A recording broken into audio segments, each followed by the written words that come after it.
जैसा कि आप जानते हो कि इस समय पूरा देश कोरोना की महामारी से जूझ रहा है। उसी के मद्देनज़र रखते हुए हमने ये प्रयास करने का कोशिश कर रहे हैं प्रयोगात्मक के बारे में समझ सकें, और जब भी आपको टाइम मिले कॉलेज में आने का तो आप उसको अच्छे से कर सकें। तो थोड़ी सी सबसे पहले हम ये बात करते हैं कि आखिर प्रयोगात्मक या प्रैक्टिकल क्यों ज़रूरी होता है। प्रैक्टिकल, आप सब साइंस के स्टूडेंट हैं और साइंस में एक टैगलाइन है जिसको ये कहा जाता है, आओ करके सीखें। अगर कहीं पर हमें देखते हैं, अगर केवल हमें थ्योरी मिलती है या हम पढ़ते हैं, तो साइंस में ऐसा ये माना जाता है कि वो स्थायी ज्ञान नहीं होता है, और जब हम उसको करके देख लेते हैं तो हम उसको अपना स्थायी बना लेते हैं। तो इसलिए साइंस में प्रैक्टिकल को बहुत इम्पोर्टेंस दी जाती है, और ये माना जाता है कि जब तक हम किसी चीज़ को नहीं करेंगे तब तक हमें ये नहीं पता चलेगा या स्थायी तौर पे हमें ये ज्ञान नहीं मिल पाएगा कि ये जो होता है क्या वास्तव में होता है। तो इसी के तहत आप केमिस्ट्री प्रैक्टिकल करके देखेंगे कि हमें केमिस्ट्री प्रैक्टिकल कैसे करने चाहिए, और आपको ये पता चल रहा होगा कि मेरे पीछे जो आप देख रहे हैं पूरी मेरी लैब है, उसके पीछे का आपको पूरा एरिया बैकग्राउंड दिख रहा है कि मैं आज केमिस्ट्री लैब में खड़ा हुआ हूँ। तो आज हम देखेंगे प्रैक्टिकल। बहुत से बच्चे जो आज आते हैं, जो 10th क्लास क्लियर करके आते हैं, 10th से 11th में आते हैं, तो उन बच्चों को लैब देखने को भी नहीं मिलती है कि लैब में होता क्या है। तो सबसे पहले जो मुख्य चीज़ें हैं हम उसकी बात कर लेते हैं कि इसमें क्या क्या चीज़ की ज़रूरत होती है प्रैक्टिकल के लिए। तो इसमें हमें देखते हैं कि एक तो होता है, आपने सबने सुन रखे हैं कि अम्ल और क्षार क्या होते हैं। तो अम्ल और क्षार के बारे में हम थोड़ी सी बात करेंगे कि अम्ल वे होते हैं जो स्वाद में खट्टे होते हैं, और क्षार वो होते हैं जो स्वाद में कसीले होते हैं। तो ये उनकी फिजिकल प्रॉपर्टी है। लेकिन उनका अगर रासायनिक तौर पे हमें देखें कि किस तरह से एसिड और बेस को अगर हम आइडेंटिफाई करेंगे, तो उसमें एक थ्योरी है कि ऐसे पदार्थ जिनको हम जल में घोलते हैं तब वो हाइड्रोजन आयन देते हैं, तब वो कहलाते हैं अम्ल, और जो OH आयन देते हैं वो कहलाते हैं क्षार। तो लैब में कौन कौन से अम्ल, कौन कौन से क्षार मुख्य रूप से यूज किए जाते हैं, हम उनके नाम हम बात करेंगे कि वो कौन कौन से अम्ल कौन कौन से क्षार हैं। इसमें मुख्य रूप से अगर हम अम्लों की बात करें तो HCl, H2SO4, नाइट्रिक अम्ल, ये मुख्य रूप से 3 एसिड हैं जिनका उपयोग किया जाता है। और हैं इसमें क्षार में सोडियम हाइड्रोक्साइड है, NaOH है, NH4OH है, और KOH है कभी कभी जिनका हम इस्तेमाल करते हैं। तो इतने जो अम्ल और क्षार हैं उनका उपयोग किया जाता है। लेकिन हम प्रैक्टिकल में हैं तो इसके लिए क्या क्या चीज़ की आवश्यकता है वो आप प्रैक्टिकल से रिलेटेड आपकी जो बुक है उसमें आप पढ़ सकते हैं कि प्रैक्टिकल हमें क्यों करना चाहिए, कैसे करना चाहिए, क्या क्या सावधानियाँ होनी चाहिए। तो मैं जो आज शुरू करने जा रहा हूँ, सबसे पहले आपको बेसिक दिखा रहा हूँ कि हमें प्रैक्टिकल में किस किस चीज़ की आवश्यकता होती है। तो कौन कौन से ऑपरेटर्स हैं उनके बारे में हम थोड़ी सी जानकारी करेंगे, ऑपरेटर्स के बारे में कि वो कौन कौन से ऑपरेटर्स हैं जिनका हमें यूज करना है। तो इनमें हम 2 तरह के पढ़ते हैं, 2-3 तरह का। एक तो होता है मुख्य रूप से जो हम करते हैं साल्ट एनालिसिस, यानी कि लवण विश्लेषण, और होते हैं ऑर्गेनिक केमिस्ट्री रिलेटेड कुछ प्रयोग हैं जो हम ऑर्गेनिक कंपाउंड के रूप में करते हैं। वो कौन कौन से वो आपको पता चल जाएगा। इसके अतिरिक्त एक जो बहुत ही मोस्ट इम्पॉर्टेंट इसका पार्ट होता है वो है वॉल्यूमेट्रिक एनालिसिस, यानी आयतनीय विश्लेषण। तो हम इन सब के बारे में धीरे धीरे जानेंगे। आज ये मैं पहला वीडियो शूट कर रहा हूँ जिसमें आप सिर्फ इतना जानने की कोशिश करेंगे कि हमें प्रैक्टिकल में कौन कौन से उपकरणों का उपयोग विशेष रूप से करना होता है। तो सबसे पहले मैं आपको दिखा दूँ कि यहाँ पर ये है, ये कहीं ना कहीं आप लोगों ने देखा होगा, ये अब आपको शायद स्पष्ट दिखाई दे रही होगी। इसका नाम है क्या, टेस्ट ट्यूब। हिंदी में इसको बोल देते हैं परख नली। एक और है, ये पूरा होता है, ये स्टैंड है, इसको कहा जाता है टेस्ट ट्यूब स्टैंड, या हम कह सकते हैं इसको परख नली स्टैंड। और है इसी का एक ये टेस्ट ट्यूब होल्डर, इसका काम होता है कि इस तरह से हम इसको पकड़ लेते हैं और फिर इसको गर्म करते हैं। तो इस टेस्ट ट्यूब होल्डर का हम इस्तेमाल करते हैं परख नली को पकड़ने के लिए, जिससे कि हमारे हाथ ना जलें।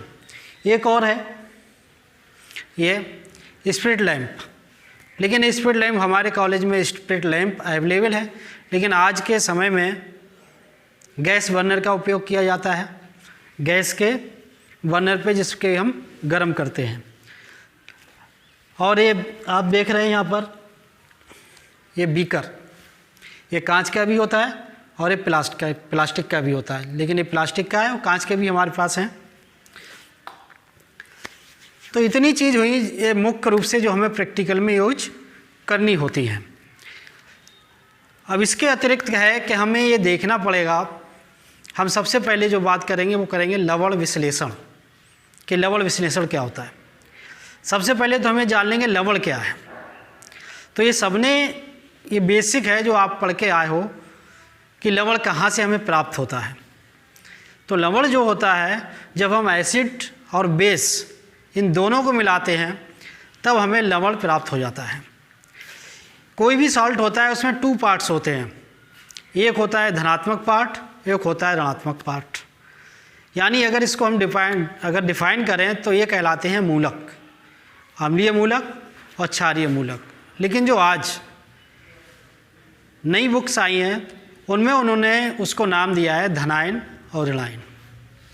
अगर हम किसी एसिड और बेस इन दोनों की रिएक्शन कराते हैं या क्रिया कराते हैं तो हमें क्षार प्राप्त हो जाता है। फॉर एग्जांपल आप ये समझ सकते हैं कि HCl plus NaOH, sign of reaction में आप प्राप्त होता है आपको NaCl प्लस H2O निकल जाता है। तो जो NaCl प्राप्त हुआ उसमें एक आपको पॉजिटिव मिला, एक आपको नेगेटिव मिलता है। पॉजिटिव और नेगेटिव आप ये जानते हैं 2 तरह से, एक धनायन एक ऋणायन। कहीं कहीं पे अगर ये देखा जाए कि हमें धनायन कहाँ से प्राप्त हो रहा है, ऋणायन कहाँ से प्राप्त हो रहा है, जो धनायन होते हैं वो कहलाते हैं क्षारीय मूलक और जो ऋणायन होते हैं वो कहलाते हैं अम्लीय मूलक। तो जो नेगेटिव पार्ट प्राप्त होता है या जो ऋणायन प्राप्त होते हैं वो हमेशा अम्ल से प्राप्त होते हैं, और जो क्षार प्राप्त होते हैं वो हमेशा बेस से प्राप्त होता है। तो अब हम ये देखेंगे कि इनको हम किस तरह से प्रैक्टिकल करें। हाँ, तो बच्चों अब हम करने जा रहे हैं लवण विश्लेषण, और लवण विश्लेषण में जो हम ले रहे हैं साल्ट वो है आज अमोनियम कार्बोनेट। अमोनियम कार्बोनेट यानी कि NH4 प्लस और CO3 डबल माइनस, एक इसमें धनायन है और एक ऋणायन है। इसका हम आज टेस्ट करके देखेंगे कि किस तरह से करेंगे। तो इसमें सबसे पहले मैं आपको मिलवा दूं अपने सहायक पंडित जी श्री ताराचंद जी, ये इसमें हमारा सहयोग करेंगे। आइए, यहाँ हमारे कॉलेज के बच्चे तो सब जानते ही हैं, ये पूरा सहयोग करेंगे हमारे लिए सामान लाने में, क्योंकि यहाँ पे थोड़ा सा टाइम कम होता है, तो इसलिए इन सब चीज़ों को देखते हुए ये हम देखेंगे किस तरह से प्रैक्टिकल किया जाता है। तो सबसे पहले क्या करेंगे, हम एक परख नली ले लेंगे, ये टेस्ट ट्यूब है, और इस टेस्ट ट्यूब में सबसे पहले हमें करना है कि कोशिश करेंगे ड्राई अगर टेस्ट ट्यूब मिल जाती है, यानी शुष्क परख नली मिले तो बहुत अच्छी बात है। तो इसमें थोड़ा सा हम लवण लेंगे, वो आप किसी की सहायता से ले सकते हो, मैं ये कागज़ की सहायता से ले रहा हूँ। तो इसमें थोड़ा सा हम इस तरह से लवण डाल लेंगे, और लवण डालने के बाद हम इसमें थोड़ा सा बहुत धीरे धीरे, और परख नली को सीधा ना पकड़ के इसको थोड़ा सा तिरछा पकड़ेंगे, जिससे कि एसिड डालें तो वो कहीं हमारे ऊपर या ऊपर अगर गैस निकलेगी तो ऊपर ना आए, अगर गिरे तो वो नीचे गिर जाए। तो इसके लिए सबसे पहले हम करेंगे हम H2SO4, ये बोतल है, इस बोतल को कहा जाता है रीजेंट बोतल। बोतल वैसे तो कोई भी हो सकती है, हर बोतल में जो चीज़ भर देते हैं वो उसी की बोतल कहलाती है, लेकिन चूँकि यहाँ अभिकर्मक भरते हैं तो इसलिए अभिकर्मक बोतल है। इसमें है डाइल्यूट H2SO4। तो इसको हमें डालना है और हमें देखेंगे क्या होता है इसको डालने पर। तो बहुत स्लोली मुझे डालना है, ज़्यादा तेज़ इसमें नहीं डालूँगा, और आप ये देखिए धीरे से इसमें क्या होता है जब हम डालते हैं। तो ये देखिए इसमें बहुत तेज़ी के साथ में बबल उठ रहे हैं, बहुत तेज़ी के साथ बबल उठे, इसका मतलब क्या हुआ कि जब हमने इसमें H2SO4 डाला तो इसमें बहुत तेज़ी से झाग उठने लगे। झाग उठने का मतलब हुआ कि इससे कार्बन डाइऑक्साइड बहुत तेज़ी के साथ निकल रही है। अगर ये स्थिति होती है तो ये माना जाता है कि कार्बोनेट संभव है, यहाँ पर CO3 उपस्थित हो सकता है। अगर यही निकलने वाली गैस को अगर हम चूने के पानी में प्रवाहित कर दें तो उस चूने का पानी हो जाता है दूधिया रंग का, यानी मिल्की हो जाता है। हो क्यों जाता है? क्योंकि इसलिए वो कैल्शियम दूध के रंग का हो जाता है।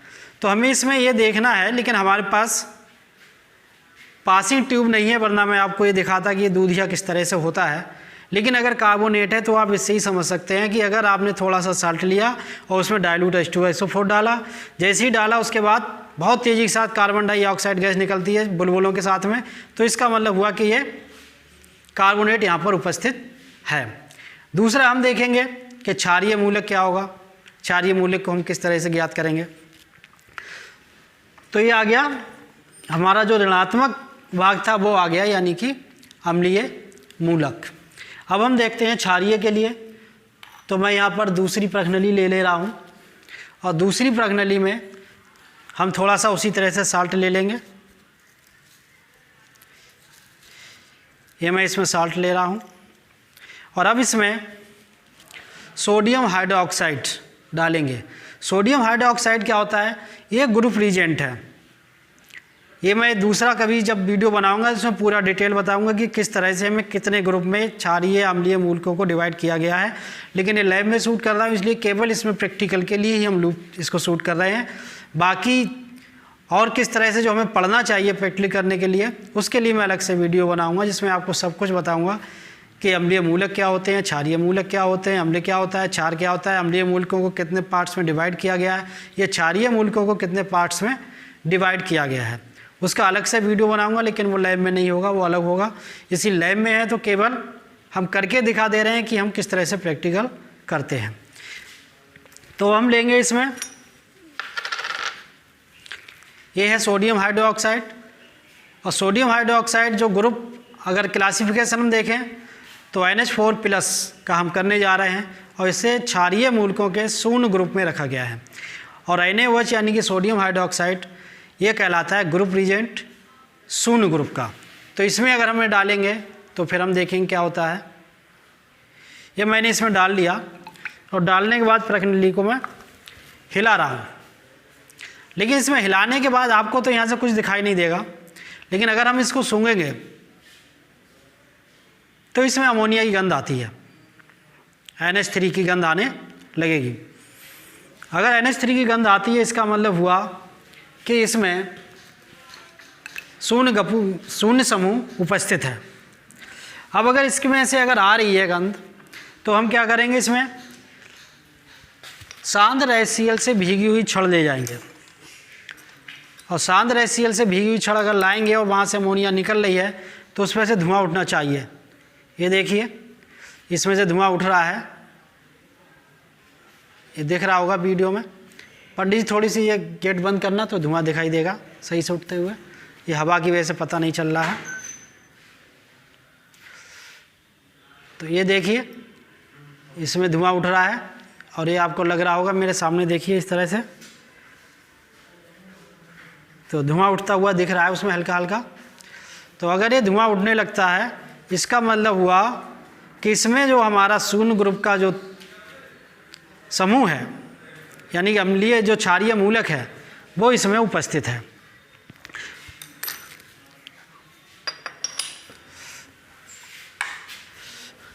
तो इस तरह ये आपने देखा कि किस तरह से हम लवण विश्लेषण करते हैं। और आपने देखा जब हम शून्य ग्रुप का टेस्ट कर रहे थे, हमने उसमें प्रश्नली में लवण लिया और उसमें तनु NaOH डाला तो उसमें NH3 की गंध आने लगी थी, जो मुझे सूंघने पे पता चल रही थी, लेकिन जब आपके सामने आ गई तो आपको भी पता चली कैसी होती है। और जब हम उसके प्रश्नली के ऊपर सांद्र HCl से भीगी हुई छड़ लाते हैं तब वहाँ पर NH3 और HCl के बीच अभिक्रिया होती है और वहाँ पे बनता है NH4Cl। तो जो धुआं उठता है वो NH4Cl का आपको उठता हुआ दिखाई देता है। तो इस तरह से ये था छोटा सा कि हम प्रैक्टिकल किस तरह से करेंगे, और सावधानियाँ यही हैं कि अपना भी ख्याल रखिए प्रैक्टिकल लाइफ में और ख़ुद का भी ख्याल रखिए। जय हिंद।